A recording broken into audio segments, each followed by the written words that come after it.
Undoubtedly, the epicenter of Jewish life and culture is New York City. The metropolitan area accounts for roughly 25% of Jews in the US, nearly 2 million people. Today, I'm visiting a neighborhood legendary for its high concentration of Jewish culture, Crown Heights.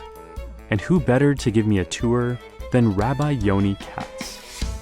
Rabbi Yoni is a bit of a YouTube star, helping to demystify Hasidic culture through videos and personal tours that invite people to Jewish Brooklyn and learn about Hasidic culture.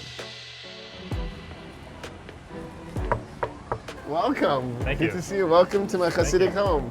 This is my wife, Rifki. Hi, great to meet you. Nice to meet you. Welcome. Your family's been ambassadors for this community, and so you must have had all kinds of people come through here. Oh, yeah. You name the religion, background, country, we've had them in this house.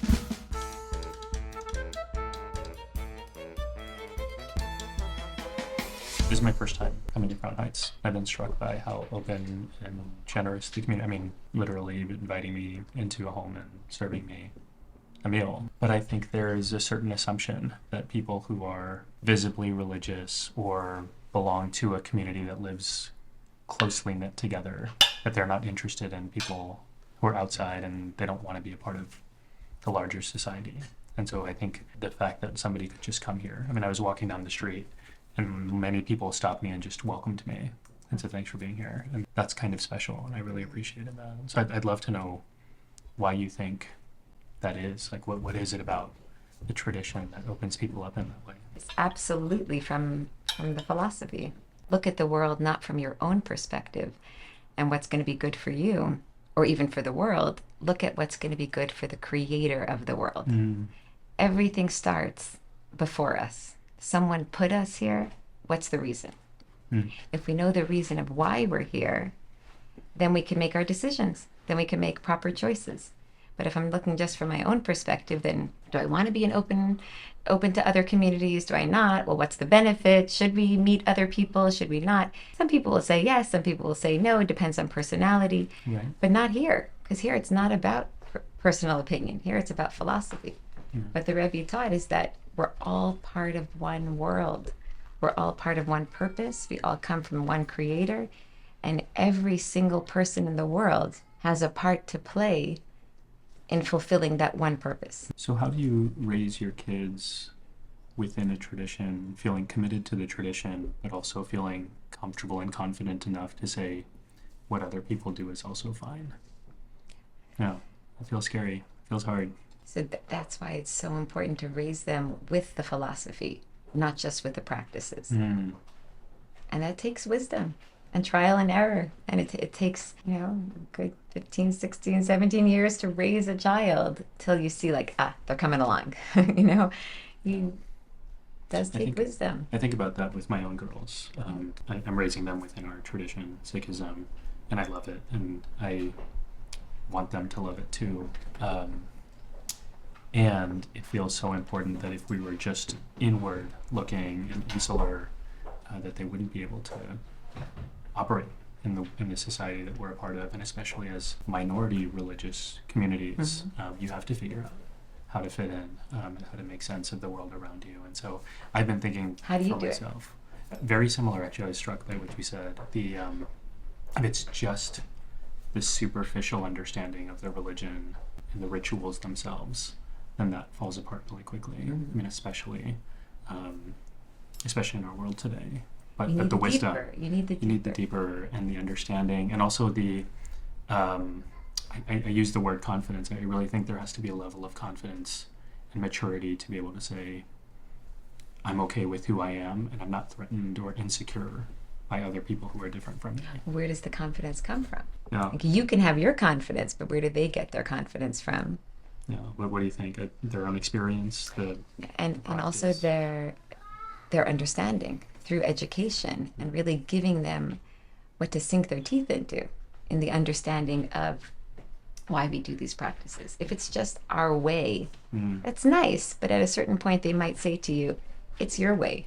Yeah. I'm finding my way. So that's where I feel that people from all backgrounds could actually connect on the deepest level And then we all go back to our own homes and have more energy to live our daily lives. Right.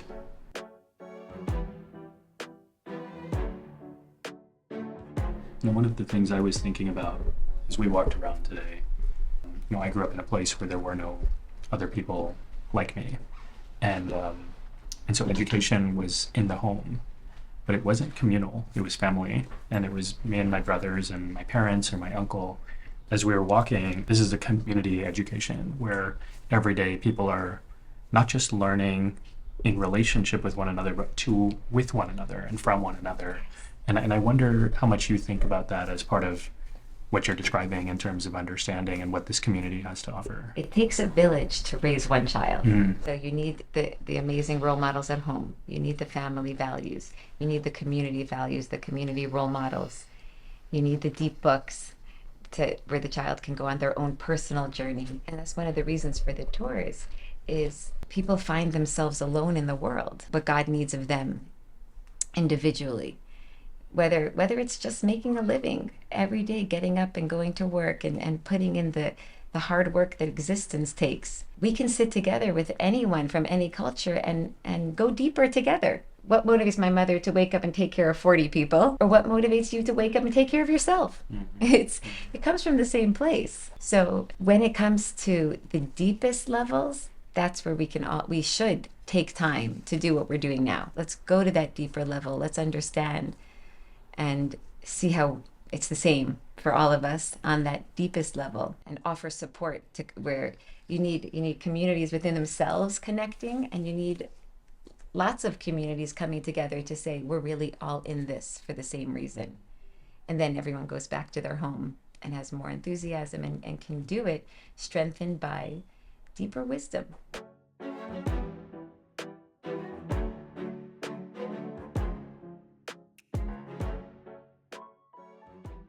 There's one thing you would want Americans to know about the Hasidic community, what would it be? The message primarily is every single human being is needed by God. It's not like, oh, he just needs the Hasidic Jews or Jewish people. Every single human being didn't ask to be born. God created them. So that shows that God needed them in the world. So they're absolutely necessary to God. And that's what gives them their importance ultimately. Not how good they are or how refined they are or how holy they are. Because that's still only human. How holy can a human being be? Mm-hmm. So what gives them their majesty or their royalty or their significance is because God created them and God needed them. And the biggest proof is he created them.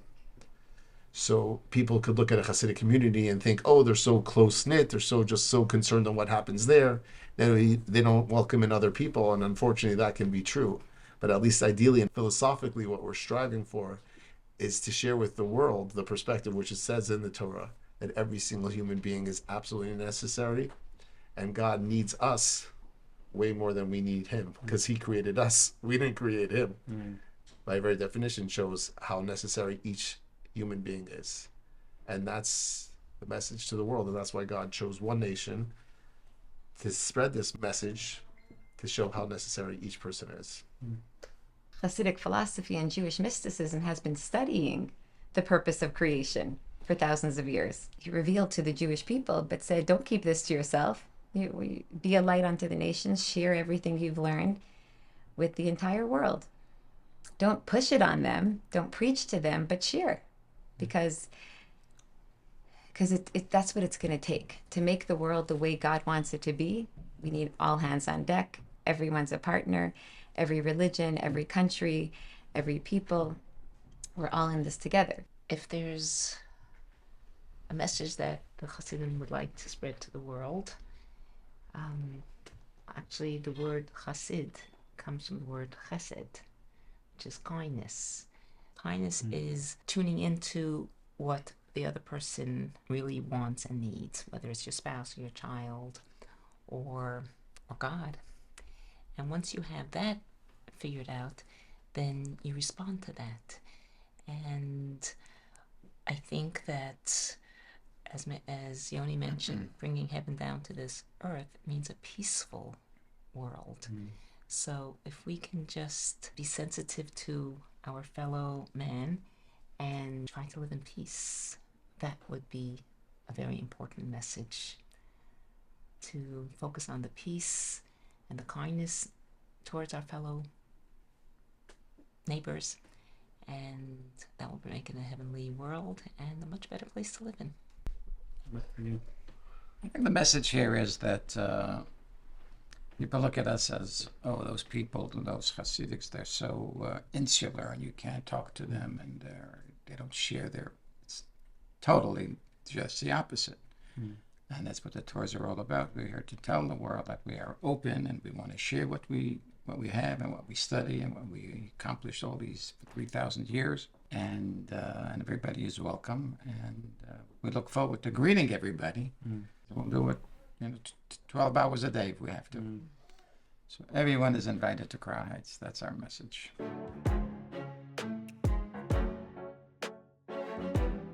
And I think that what we found through the tours is that when we share what we've studied in Hasidic philosophy of why God created the world and what he's after and what part, we found that people are so open and love the conversation. And once you rise above yourself, that living the life we're living here is not just self-serving. It's not that we found the best lifestyle for us and that's all we're concerned about. Mm.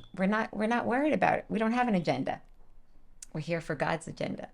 And then that's bigger than us. And that's why there's space for everyone else. I just wanted to add one thing. 'Cause I have to have the last word. Of course.